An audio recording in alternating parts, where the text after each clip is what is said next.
ఈడ్చుకుపోతూ నిన్ను నానా రకాల బాధలకి గురి చేస్తుందో, ఆ మనసుకి ఏ ధ్యాసను ఇవ్వకుండా నీ శరీరంతో కలపటం అనే ప్రక్రియ తపస్సు, ధ్యానము.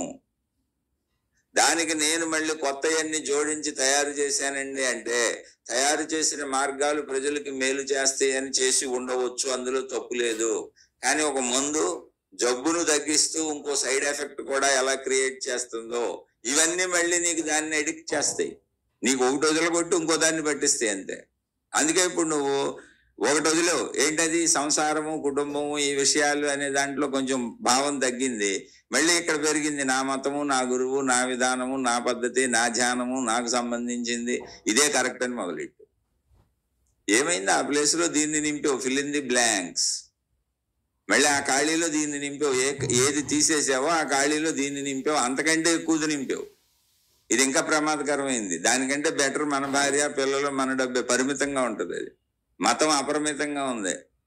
నేను, నాది, నా వాళ్ళు అనేది 4-5 కుటుంబ సభ్యులతో కూడి ఒక పరిమితమైన ధనంతో, పరిమితమైన కోరికలతో, పరిమితమైన విషయాలతో మాత్రమే ఉంటుంది.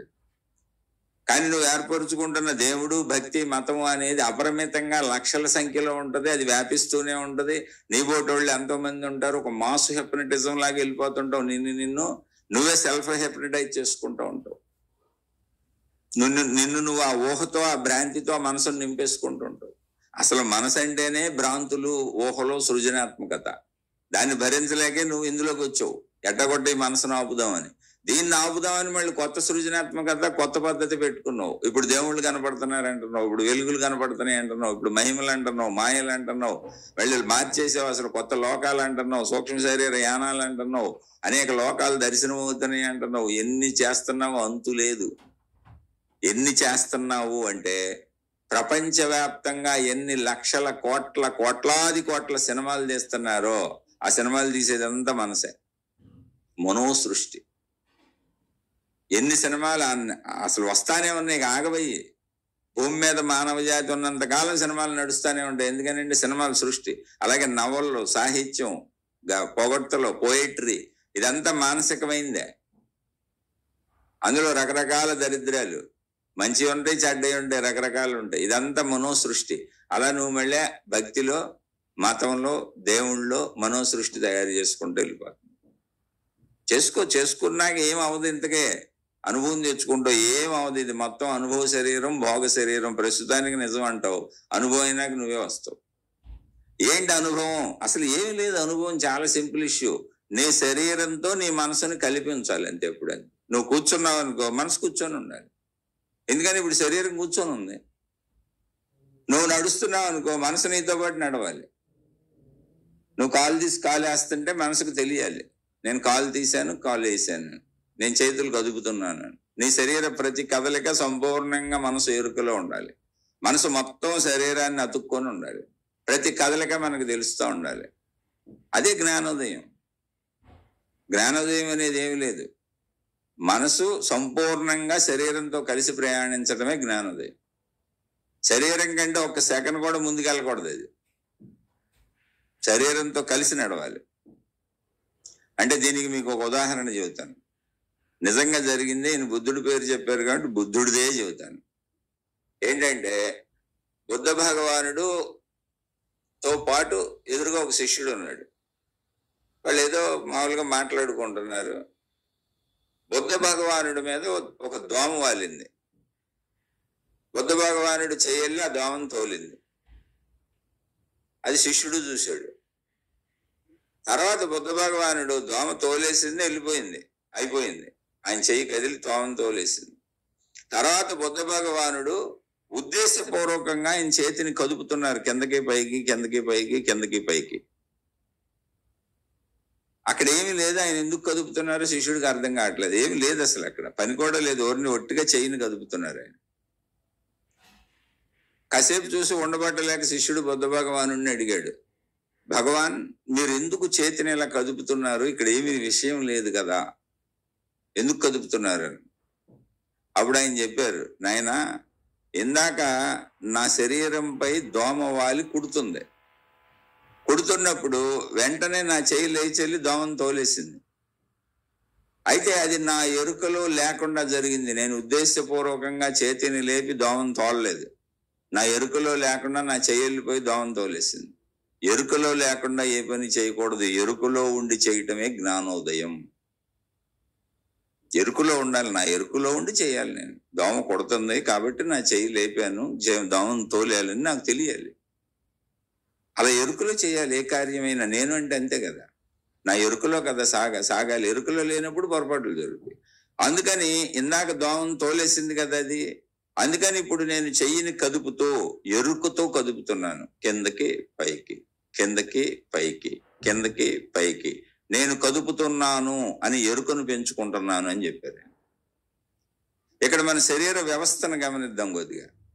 మన శరీర వ్యవస్థ పనితీరు ఎలా ఉంటుందంటే, మన తలలో ఉన్నటువంటి మెదడు ఏదుందో ముందు మన శరీరానికి సంబంధించిన అన్ని మెదడుకు సంకేతాలుగా వెళ్తాయి. దోమ కొడుతుంది, ఈగ వాలింది, ఇక్కడ దురదగా ఉంది, లేదా అక్కడ ముళ్ళు గుచ్చుకుంది, ఇలా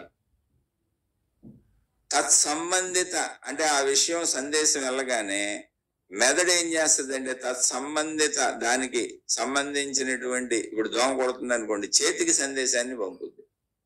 ఏ వైపు దోమ కొడుతుందో ఆ వైపు చేతికి సందేశాన్ని పంపుద్ది. దోమను తోలు లేదా దోమను కొట్టి చంపేయని. అప్పుడు చెయ్యాలి, దాన్ని కొట్టి చంపేస్తుంది. ఇది సహజంగా జరిగేది. కానీ ఇక్కడ ఒక గమ్మత్తు ఉంది మన శరీరంలో. ఒకే విషయం అనేక సార్లు ఒకే రకంగా చేసినప్పుడు మెదడుకు సందేశం వెళ్ళక్కర్లేదు, మెదడు సందేశం ఇవ్వక్కర్లేదు. అక్కడ నరాలే ఆ విషయాన్ని గుర్తుపెట్టుకొని పనిచేసేస్తాయి. నర్వస్ సిస్టమ్ చేసేస్తుంది ఆ పని. జాగ్రత్తగానండి, నర్వస్ సిస్టమ్ చేసేస్తుంది ఆ పని. మెదడు దాకా సంకేతం వెళ్దాం. అప్పుడు ఏమవుద్ది, చెయ్యి ఆటోమేటిక్గా లేపేలా దోమను తోలేస్తుంది. అంటే మనకి ఏదో చిన్న దురద పుట్టింది, చెయ్యి ఆటోమేటిక్గా గోగుతుంది. గోగిందని కూడా మనకు తెలియదు అసలు. ఎందుకని? బ్రెయిన్ దాకా వెళ్తే మనం గుర్తిస్తాం విషయాన్ని. ఈ కింద పనులు దాని పనులు అది నరాలు చేసేసుకుంటూ ఉంటాయి. నరాలకు అన్ని ప్రతి కణానికి మెమరీ పవర్ ఉంది శరీరంలో, కణకణానికి. కానీ మొత్తం శరీరం అనే మిషన్ ని నడిపేది బ్రెయిన్. అలవాటైనటువంటి పనులు, అనేక రకాల అలవాటైనటువంటి పనులు శరీరం సహజంగా చేసేసుకుంటాయి. నర్వస్ సిస్టమ్ చేసేస్తుంది బాగా అలవాటైన పనులు. దీనికి ఇంకా మీకు ఉదాహరణ కావాలంటే చెబుతాను. ఇప్పుడు మీరు మీ ఎదురుగా ఎవరైనా కూర్చొని ఏదన్నా తింటున్నారు, మీరు బస్సులోనో ట్రైన్లోనో ప్రయాణిస్తున్నారు, లేదా ఏదో బజార్లో ఎక్కడో ఏదో ఉన్నారు. సపోజ్ మీరు తింటలేదు, అసలు అది తినే ప్రదేశం కాదు, కానీ మీ ఎదురుగా ఎవరో కూర్చొని తింటున్నారు, బస్సో లేదా పార్కో ట్రైనో ఏదో ఒకటి అనుకోండి. మీరు తినే సమయం కాదు, మీరు తినేశారు, మీకు తినాలని కూడా లేదు ఇప్పుడు. కానీ ఎదురుగా ఎవరైనా తింటున్నప్పుడు మన నోట్లో లాలాజలం ఊరుతుంది. కారణం ఏంటో తెలుసా? నా ప్రమేయం లేకుండా నా శరీరం స్పందిస్తుంది. ఇది ఎరుక లేకపోవటం అంటే, మనసు పరిగెత్తటం అంటే. సాధన అంటే ఏంటో తెలుసా? లాలాజలం ఊరదు, నేను తినాలనుకున్నప్పుడే ఊరుతుంది. అంత సాధన జరుగుతుంది జ్ఞానోదయం అంటే. అంత సాధన ఎక్కడ జరుగుతుంది? నీ మనసులో జరుగుతుంది, నీ హృదయంలో జరుగుతుంది. నీ లోపలికి నువ్వు వెళ్ళి శరీరంతో మనసును కలిపి ఉంచడం అంటే అంతే. అదే గౌతమ బుద్ధుడికి ఎదురుగా ఎవరు తింటున్నా లాలాజలం ఊరదు. కారణం ఏంటంటే ఆయన మనసు శరీరం కలిసి పనిచేస్తుంది. ఆ ఊరుకోండి చెప్పారు, కానీ ఎదురుగుండా ఎవరైనా తింటుంటే నేను లాలాజలం ఊరకుండా ఉంటుందా? నోట్లో లాలాజలం ఊరుతుందండి. అదే చెప్పాను, అది సహజ ప్రక్రియగా అలవాటు అయిపోయింది, తీసేసుకుంటుంది. అందుకే చాలా మంది పురుషులు స్త్రీలు ఎవరు వెళ్తున్నా ఎర్రి చూపులు చూస్తూ ఉంటారు. ఎందుకంటే స్త్రీ సంపర్కము, స్త్రీ కోరిక, స్త్రీ ఆకర్షణ తెలిసినాక తన స్త్రీ అన్న భావనలో ఒక మనం పెట్టుకున్న రూల్స్ రెగ్యులేషన్స్ ఏవి ఉన్నాయో అవి మెదడులో ఎరుకలో ఉంటాయి, అవి జ్ఞానంలో ఉన్నాయి. కానీ సహజమైనటువంటి శారీరక స్పందన ఏదుందో అది సహజంగా స్త్రీలను చూసి భావించి ఊహించేసుకుంటుంది. అలాగే స్త్రీలు పురుషుల్ని చూసి ఊహించేసుకుంటారు. ఇక్కడే తప్పులు పొరపాట్లు చేస్తుంటారు. అందుకే అజ్ఞానము అన్నారు. కాదు, దాన్ని ఎరుకలో జ్ఞానంలోకి తీసుకెళ్ళాలి. పరస్త్రీని చూడాల్సిన అవసరం నాకేముంది? నా స్త్రీ నాకుంది. అంటే ఏంటి? ఎవరికైతే మనసు శరీరంతో కలిసి సాధన చేశాడో, మనసుని శరీరానికి ఆపారో, స్త్రీలైనా పురుషులైనా, వాళ్ళకి వాళ్ళ స్త్రీ దగ్గరికి వచ్చి వాళ్ళు అనుకున్నప్పుడే కోరిక కలుగుతుంది. వాళ్ళ పురుషుడి దగ్గరికి వచ్చి వాళ్ళు అనుకున్నప్పుడే కోరిక కలుగుతుంది. అందుకే పూర్వపు ఋషులు, మునులు, యోగులు, తపస్సంపన్నులు అందరికీ కూడా భార్యలు, భర్తలు ఉన్నా కూడా నియమిత సమయం ప్రకారం వాళ్ళు లేవటం, ఆహారం తీసుకోవటం, కాలకృత్యాలు తీర్చుకోవటం, భార్యాభర్తల సంసారిక జీవితం అన్ని నియమితంగా సాగాయి అంటే కారణం ఏంటంటే వాళ్ళు చేసిన తపస్సుల్లో వాళ్ళ మనసును శరీరంతో మిళితం చేసేశారు. యాంత్రిక చర్యలు జరగవు, అన్ని ఎరుకలోంచి చేస్తున్నారు.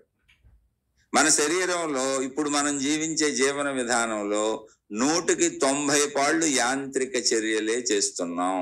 అంటే అలవాటైపోయిన విషయాలకు అలా స్పందించడం అలవాటైపోయింది. అందుకే ఎక్కడ స్త్రీలు కనపడినా, ఎక్కడ పురుషులు కనపడినా వెరుచూపులు అలా నోరు తెరుచుకు చూస్తా చొంక కారుస్తూ ఉంటారు. ఎక్కడ ఎవడ ఏం తింటున్నా ఈ నోట్లో లాలాజలం ఊరుతూ ఉంటుంది. ఎక్కడ ఎవడు డబ్బులు సంపాదించుకుంటున్నా ఈడు బాధపడిపోతుంటాడు. ఎక్కడ ఎవరు మంచి బట్టలు కట్టుకున్నా, మంచి ఇళ్ళు కొనుక్కున్నా, ఏళ్లకంటే ఎక్కువగా, ఏళ్లకంటే సుఖంగా ఎవరు బతుకుతున్నా ఆ దుఃఖపడతాడు. కారణం ఏంటంటే నాకు డబ్బు కావాలి, నాకు వస్తువులు కావాలి, నాకు కోరికలు కావాలి, నాకు కోరికలు ఉన్నాయి, నాకు అన్ని అందరిలాగా మనుషులందరికీ ఒకేలాగా ఉంటాయిగా. కాబట్టి అవన్నీ నాకు యాంత్రికంగా లోపల అలవాటు పడిపోయినాయి. అందుకని డబ్బు అనగానే నాకు పిచ్చెక్కిపోద్ది, స్త్రీ పురుషులు అనగానే నాకు పిచ్చెక్కిపోద్ది, తిండి అనగానే నాకు పిచ్చెక్కిపోద్ది, బట్టలు అనగానే నాకు ఎవరైనా ఎవరిది చెబుతున్నా, ఎవరో చెప్పారు నేను చీర కొనుక్కున్నానని, నాకు పిచ్చెక్కిపోద్ది. ఇప్పుడు నేను వెళ్ళి చీర కొనుక్కోవాలి, నాకు పని లేదు. యాంత్రిక చర్య అంటే ఎరుకతో సంబంధం లేకుండా, జ్ఞానంతో సంబంధం లేకుండా, మెదడుతో సంబంధం లేకుండా మనసు తీసే పరుగు యాంత్రిక చర్య. అంటే అవయవాలు, మనసు నాడీ మండలాన్ని పట్టుకొని వెళ్ళిపోతుంది, మెదడు దాకా వెళ్ళి ఎరుకు దాకా వెళ్ళటం, దోమలను తోలుకోవటం లాగా. మిగిలిన అన్ని అలాగే చేస్తున్నాం. జ్ఞానోదయం అంటే ఏంటో తెలుసా? ప్రతిదీ నాకు తెలిసి ఎరుకుతో చేస్తాను. అందుకనే మీకు ధ్యానము అని మనం అంటాం కదా. ఇక్కడ ధ్యానము, తపస్సు రెండు ఒకటే. తపస్సు అంటే ఏంటంటే ఫుల్ టైం చేస్తే తపస్సు. ఫుల్ టైం అంటే ఏంటి? కాలకృత్యాలు తీర్చుకొని కుటుంబ సంబంధ విషయాలు ఏమున్నాయో వాటికి అతి తక్కువ టైం కేటాయించి, ఇప్పుడు మనం వృత్తి వ్యాపార ఉద్యోగాలకి అంత ఎక్కువ టైం కేటాయిస్తున్నాము ధన సంపాదనకి, అంత ఎక్కువ టైం తపస్సుకి కేటాయిస్తే, ధ్యానానికి కేటాయిస్తే తపస్సు. అంటే తపస్సు, ధ్యానము టైం ఎక్కువ ఉంటుంది. మిగిలిన జీవితంలో మనం చేసే పనులు, అనుభవించే అనుభవాలు, కుటుంబ జీవితం, సంసార జీవితం అన్నీ ఉంటాయి, అది తక్కువ ఉంటుంది. అంటే ఫుల్ టైం జాబ్ చేస్తే ధ్యానమే తపస్సు, పార్ట్ టైం తపస్సు ధ్యానం. అంటే నా జీవితం ముఖ్యం, నా కుటుంబం ముఖ్యం, నా ధన సంపాదన ముఖ్యం, ఇవన్నీ చేసుకుంటూ ఉంటాను, ఇవన్నీ చేస్తూ నేను ధ్యానం కూడా చేస్తానంటే తపస్సే ధ్యానం అయిందంటే. అంటే పార్ట్ టైంగా కొద్ది కాలం చేస్తే తపస్సుని ధ్యానం అంటారు. ధ్యానానికి ఎక్కువ టైం మొత్తం ప్రిఫరెన్స్ ఇచ్చి నామమాత్రంగా జీవితాన్ని గడుపుతుంటే దాన్నే తపస్సు అంటారు. ఋషులు చేసింది అది. భార్యలు ఉన్నారు, కుటుంబాలు ఉన్నాయి, కానీ అవన్నీ నామమాత్రము. మెయిన్ ధ్యాస తపస్సు, ధ్యానము. ఏంటి ధ్యానము? ఏమి లేదు. ధ్యానం అంటే నా ధ్యాసను శరీరంతో కల్పించుకుంటానంటే. ఇప్పుడు నేను కూర్చొని ఉన్నాను, నా ధ్యాస కూర్చొని ఉన్నాను అనే ధ్యాసలో ఉందంతే. ఇంకా కదలదు, అది కదపనం. అది కదులుతుంది కానీ నేను కదపను. నేను కూర్చొని ఉన్నాను, కళ్ళు మూసుకొని ఉన్నాను, ఇక్కడే ఉన్నాను, ఇక్కడే ఉంటాను, నా ధ్యాస కూడా ఇక్కడే ఉంచుకున్నాను. నా శరీరాన్ని దాటి అసలు నా ధ్యాసను బయటకు వెళ్ళనివ్వట్లే, నేను లోపల ఆపి ఉంచాను అంతే. ఇప్పుడు నేను లెగుస్తాను, అప్పుడు ధ్యాస కూడా లెగుస్తుంది, లెగిచాను అని తెలుస్తుంది. నడుస్తున్నానని తెలుస్తుంది, తింటున్నానని, అంతే. ఏది చేస్తే దాని వరకే.